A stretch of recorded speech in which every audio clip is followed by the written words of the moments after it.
The U.S. economy outperforming expectations for most of the year. Fundamental factors like interest rates, unemployment, all favorable. Our next guest believes this could lead to a spike in activity in the real estate market. Pierre Debbas is the managing partner at Romer Debbas. He joins us right now.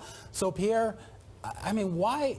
I understand why the real estate market should be healthier, but I don't understand why it isn't. Does that make sense? It makes perfect sense. Yeah. You know, now the biggest issue we're encountering is that there's no sense of urgency in the marketplace.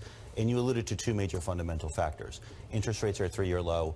Unemployment's at a 50-year low, and the stock market's still maintaining record levels. So from a fundamental perspective, debt service is lower, liquidity is higher, and job security is stronger than it's been in all of our lifetimes. That should lead to a robust housing market. Right now, there's two main reasons that that's not the case. Number one, supply. In most of the major markets in the country, supply has really been tailored to more of the higher-end market, luxury market, as opposed to the entry-level market. So we're having a shortage of supply with a demographic that actually needs it. So it's a lack of demand. Number two, we're entering into an election year. 2020 is going to be a big election year. And any year leading up to an election year, the real estate market always slows down. Because consumers want to see what's going to happen. And to be quite frank, from a complete bipartisan perspective... So people don't want to live in a house if the wrong person gets to be the president? Well, think about it this way. If Trump came into office and he had tax reform hurt the real estate market in the high-income states, the SALT states, California and New York particularly, in reducing the deductions you have on your tax returns with respect to housing. Now, if you have a Democrat that comes into office, they may impose additional restrictions and regulations on the banks, which may reduce the amount of lending to the real estate market.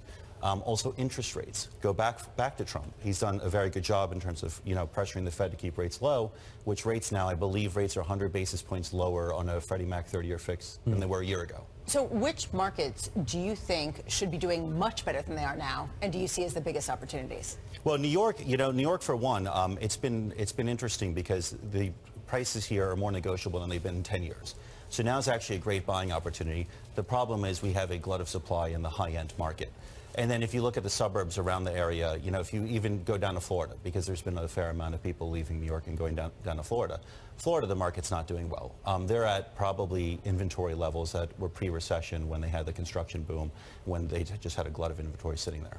There's been a lot of information. There's been hard data. There's been a lot of anecdotal data about a sort of a shift in where people are buying. Some of the big sort of urban centers, primarily because of pricing, are sort of losing residents, and those residents are going to sort of more middle American or suburban areas. Are you seeing that trend? And if so, at what levels of the market are you seeing that? Oh, definitely seeing that trend. I would say Texas is a beneficiary of what's going on, given the fact there's no state or city income tax there.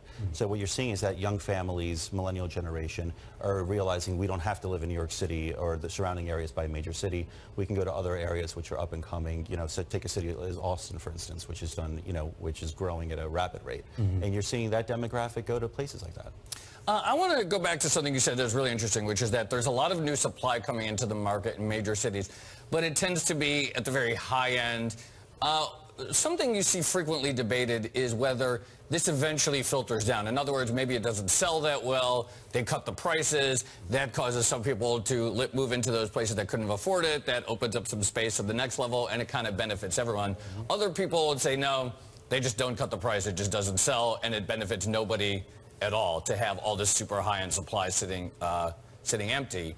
Is there an effect on the broader market, or do the developers of these properties, do they just feel comfortable not cutting the price, sitting on it, and it really benefits no one as just empty, expensive housing? I think it's the latter. In New York City in particular, I read a stat today that 25% of the new development units that have come on the market since 2013 are still in the market. 25% of all inventory in the last 6+ years. Now, developers in New York City are obviously extremely affluent and have the ability to withstand the changes in the market. So there's not necessarily a certain sense of urgency to slash prices. Even if you went back 10 years ago to the recession, we didn't see a drastic slashing of prices. We saw a reduction. But now it's just going to be a matter of time in terms of whether, how long will it take for them to actually reduce pricing. How much of the decline in interest that we're seeing in the ultra high end is the decline in foreign money coming into the United States? That's an excellent point. There's a substantial amount to be attributed to the slowdown in foreign capital, because when you take the high-end market and all the supply that was created in that market, a lot of that was targeted to overseas investors. And now with everything going on in the global economy and in various different countries such as China and capital restrictions, we've seen a tremendous slowdown in foreign capital.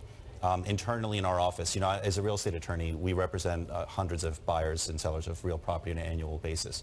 And I would say our foreign market, our foreign clients have probably declined by 75%. Wow. And that's been a specialty practice area of ours since I started practicing law. Wow. Thank you so much for that. It was really interesting. Pierre Debbas, Romer Debbas, managing partner. Thank you for being with us. Coming up.